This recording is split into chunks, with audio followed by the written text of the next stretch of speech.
In this video we're going to have a look at proof by induction, and in particular proof by inductions to do with recurrence relations.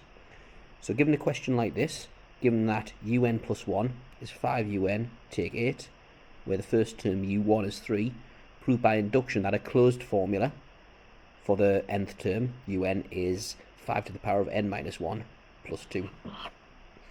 So how we'll go about doing this, the same as any other proof by induction really, where step 1 is going to be prove it for a base case, prove for base case.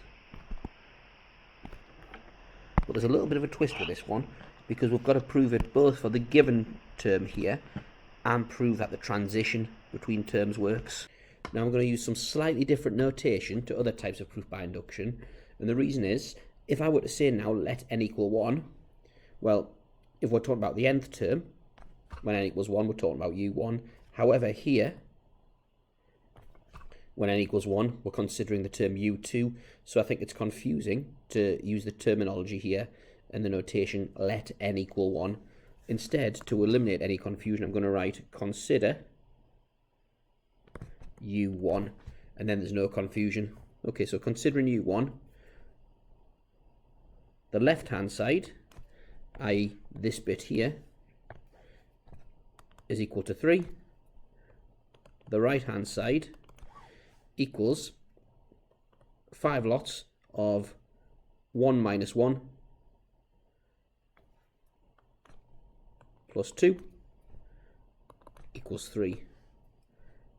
Left-hand side equals right-hand side, therefore true for u1. But that's not enough in this type of proof by induction, because we've got to show that actually the transition between terms works for a particular number as well. So now, in addition to considering u1, we're going to have to consider u2 to find a base case for this formula here working. So consider u2. So the left-hand side equals 5 lots of the previous term, which was 3, take 8, equals 7. The right-hand side, i.e. this side here, equals 5 to the 2 minus 1 plus 2, also equals 7. So left-hand side equals right-hand side, therefore true for u2. So it's important that we'll first of all prove that it's true for this term here for a base case, but we also need a base case for proving that the transition between terms works as well. So the next part, as always, is our assumption step. So step 2,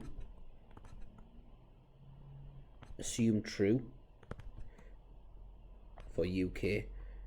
Remember, I'm not going to write n equals k, because if I let n equal k, this term's referring to k plus 1, but this one's only referring to k. So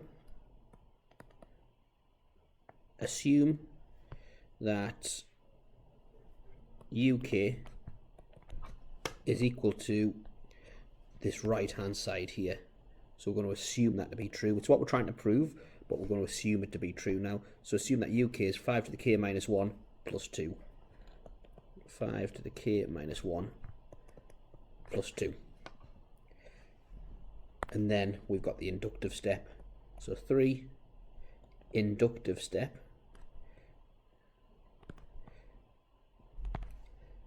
And now we're going to consider uk plus 1. So consider u of k plus 1. Now our target expression, we should always write our target expression down, is going to be this here with k plus 1 subbed into it. So target expression is going to be 5 to the power of k plus 1 minus 1, which is k, plus 2. So let's keep that to one side. Always write it down so we know what we're aiming for. So consider uk plus 1. So what we're going to do is we're going to use this left-hand side here. So we're going to try and use this inductive definition to try and make this target expression here.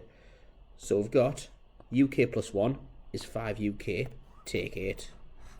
So uk plus 1 equals 5 UK take 8. And what we're going to do now, we know what UK is equal to because we've assumed it to be this here. So we're going to insert our assumption into this expression. So UK plus 1 equals 5 lots of UK, where UK is this here from our assumption.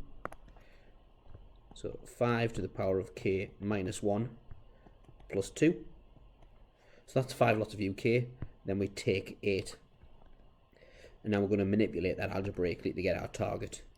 So 5 times 5 to the k minus 1 is 5 to the power of k, plus 10, take 8, which is 5 to the k plus 2 as required. So there we have it. So now all that needs to be done now is to write our conclusion down. So step 4, conclusion. So what we're going to write here now, same with any proof by induction, except this time we weren't referring to n equals k and n equals k plus 1. If true for UK, then true for UK plus 1. Since true for U1 and U2, true for UN, where n is an integer,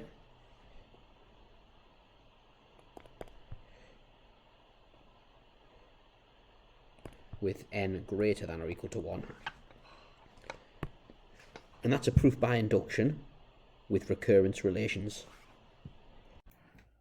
For more videos like this, subscribe to our YouTube channel, and to find out more about our Skype tuition and revision courses, go to A-levelmathsrevision.com.